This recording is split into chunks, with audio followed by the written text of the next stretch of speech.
Hello, everybody. It's nice to meet all of you officially. My name is Michael Martin, and this is going to be my introduction video. All right, that's going to be a picture of me. I apologize, I did not put it on the next portion, which is my About Me section. I already had kind of a lot of stuff on there, and it didn't fit too well, so I gave it its own slide all by itself, just so it didn't look too cluttered on the next slide. Alrighty, so about me. So originally I'm from Tennessee. I'm from the Nashville area. So if you're at all familiar with Tennessee, I'm from the city of Clarksville. It's about 45 minutes away from Nashville. If you've got military ties, as many in El Paso do, you might recognize Clarksville. It's a pretty big Air Force town, so pretty big with the military.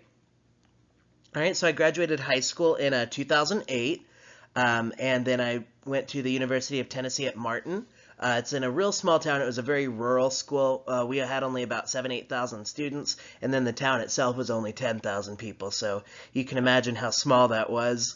I graduated with my Bachelor of Science in Family and Consumer Sciences, and I had a concentration in textiles, clothing, and fashion merchandising. So I can sew. I do have a fashion degree. I can sew. I don't really have the patience to do it. I took one clothing construction class in college and decided that was not for me. So I focused on the fashion merchandising, which is more like the business end of fashion. And I also had a minor in communication, like mass communication, and that's kind of begun to inform what I've been teaching this year, which I will talk more about in just a moment. So after I graduated college, I graduated in December of 2012 and moved to El Paso in early 2013. So I had just had some family out in El Paso, and I wanted to just get a change of scenery and see something different. So I came out to El Paso, worked in El Paso for a few years, decided that I really wanted to go back to school for teaching. So when I started the alternative certification program at UTEP, I decided, hey, it's already half a master's. I might as well go on ahead and finish it. So this is my last semester in my master's in bilingual education at UTEP, and I'm super, super excited. I'm not going to take comps probably until the summer just because I've got enough on my plate, but I'm really excited to be done with my coursework. Now, I might have mentioned earlier, but I moved to Odessa back in July. So, Odessa, Texas. Or I live in Odessa, Texas now, rather, excuse me, and I teach at Odessa High School. So, I've really been enjoying it. At Odessa High School, I teach professional communication. It's a speech credit that's required by the district for kids to graduate.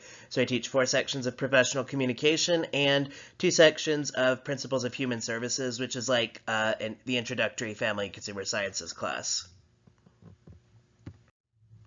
All right, so what does dual language education mean to me? So, like I said, this is my last semester, so I've looked at dual language education, and I've actually been really excited about taking this class. I've just missed it every other time, so I'm really happy that I get to take this before I graduate.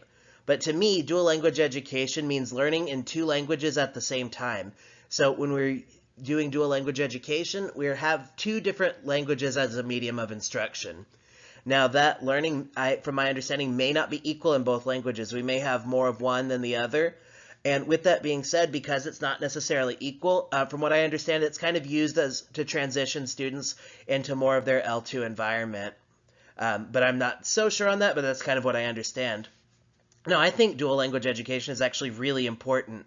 I learned in some of my other classes here at UTEP that actually improving your literacy in your first language, that actually helps improve your literacy in your second language.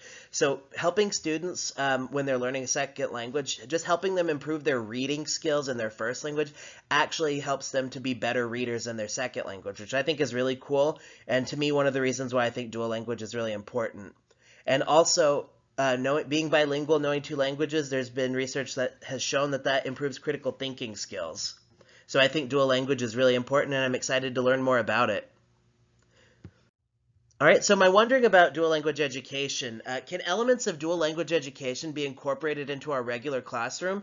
So in the state of Texas, they really want us to use English for everything, but sometimes I wonder, can we use some of these things? Can we incorporate this into our regular classroom, even though maybe we're officially only allowed to instruct in one language? Is there something we can do, maybe in our modifications that might incorporate some of these elements?